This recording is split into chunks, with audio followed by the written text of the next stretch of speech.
God of War Ragnarok reviews are out. It's rated incredibly high, but we've seen that before. I want to talk about 3 things I noticed when reviewing the game over 60 hours that added to the success beyond even just being a God of War game with solid gameplay, and why I think these 3 things are almost more important, mostly just because we expected God of War's gameplay to be rock solid. The first one, changing it up. God of War hasn't had a problem changing it up at first. This is a game where the main character killed his wife and child. Ignoring that bloodlust for a second, it's a game that also reset itself and went into a totally different direction. In Ragnarok, being able to play as Loki is a massive change, and not just due to the gameplay itself. One that not only turns out to be positive, but also ends up giving us a very different feel for the entire story. I had some issues with how long some of the missions were, and frankly, not just being as interested in playing him as I was Kratos. But they did an excellent job here. Overall, they did it well, offering a different mechanic and working to keep the story within the bounds of a plot that had to have you do activities that Kratos may find out about, but also ones you wanted to keep secret from him. The interplay of both sides of this team split not by disagreement at a core level, but both sides wanting to help the other and thinking that they both knew better. It's also a great lesson to probably not treat kids like adults because they make some crap decisions, something Loki has done time and time again. His impulse control is just an SOS pattern tapped out by the fingernails of his last victim of a bad choice, but we get to actually be him. But we do these things to help other people, and sometimes that's a terrible idea. Many games can't pull off a dueling protagonist style in the same way, and we've seen it tried before. Changing the way things work, letting you play both sides is awesome, refreshing, and it leads to the second point, the stretching out of presentation of growth and story. It could be argued that obviously God of War isn't the first game to load up a star-studded cast. We've seen Sleeping Dogs that had Emma Stone in it. GTA Vice City was filled to the brim with premier actors. And it's impossible to argue the street-level credibility of San Andreas with a who's who of actors, some famous for being infamous, leading the way. Let me describe, though, a couple reasons why I think this game nails it. For the most part, these games and characters and stories have all fit the actors, meaning that the expectations on screen were somewhat in line with their delivery. At least to me, they weren't necessarily shocking. However, in God of War, we have Odin played by Richard Schiff, who is one of the best actors that I've ever seen, bouncing between Aaron Sorkin-style writing in some TV shows, delivery in comedy and others, to very intense parts in movies. His appearance and delivery for Odin is next level. For the most part, Odin as a god can be interpreted in many ways, which is a direct reflection of the dude not being real and needing to fit a huge number of stereotypes and beliefs at the time. And we've seen that across all fiction.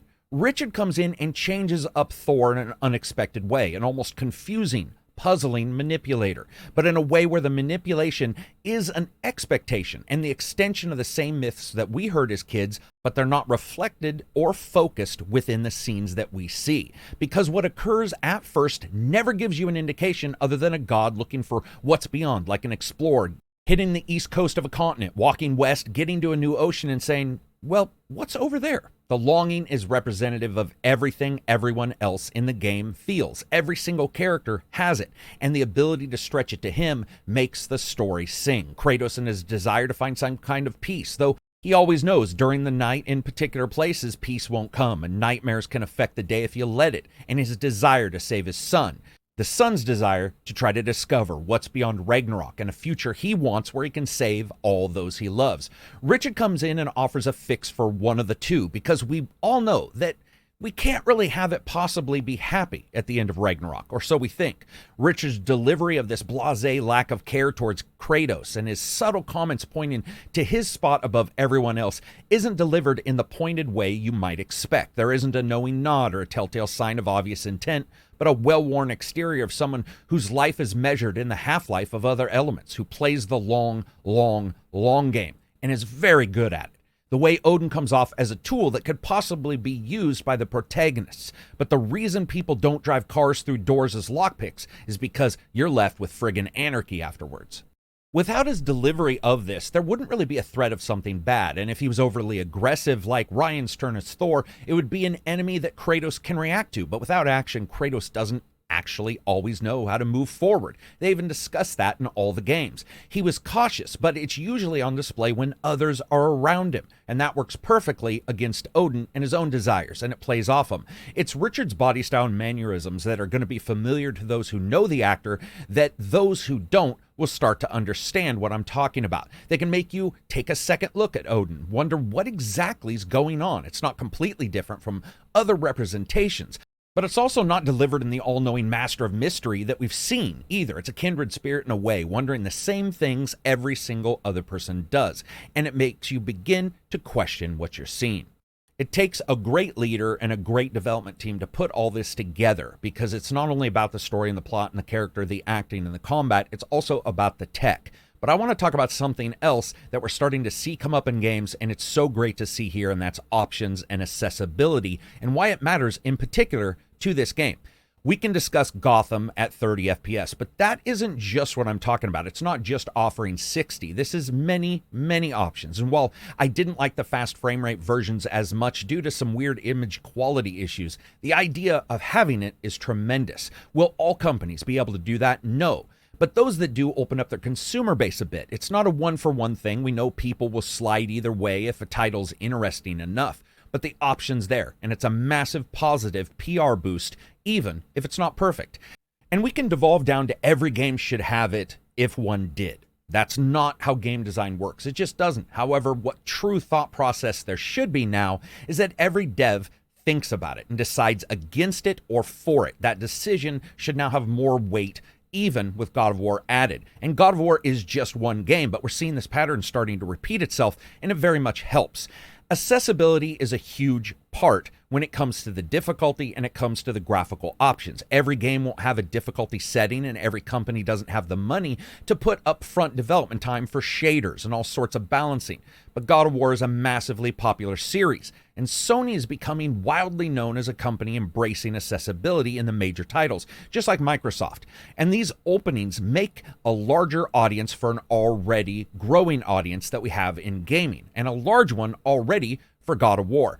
And that's only smart. It's one more gamer talking about your title. In many ways, it's like Elden Ring, changing up the tried and true entry style of the Dark Souls gameplay genre, but still keeping its core intent. It's at the least opening the door for more people and saying, this is what you're going to get, and making it more plain to the gamer that everybody will have a chance to be able to jump in.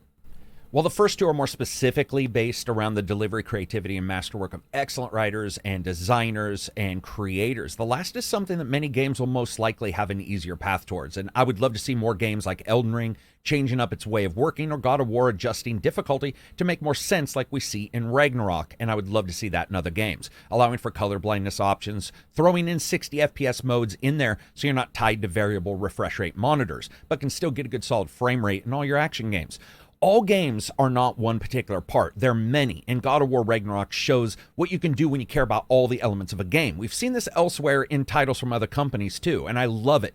But here we see these three, which means that God of War's excellent gameplay has an easier path for people to experience. It doesn't have a bad bump in its narrative with poorly done vocal work, or a lack of options, or feel too tried and true in its story design and gameplay, because they had the balls to switch it up. And that's why I think you're seeing these scores. It's not just about a solid game with good gameplay that you have to jump into. It's about all the parts coming together as one. So anyway, that's my three other things that are core ideals that I think God of War Ragnarok nailed. I'd like to know what you guys think. Subscribe, give it a thumbs up if you like it, thumbs down if you didn't. Peace out, and enjoy the rest of your week.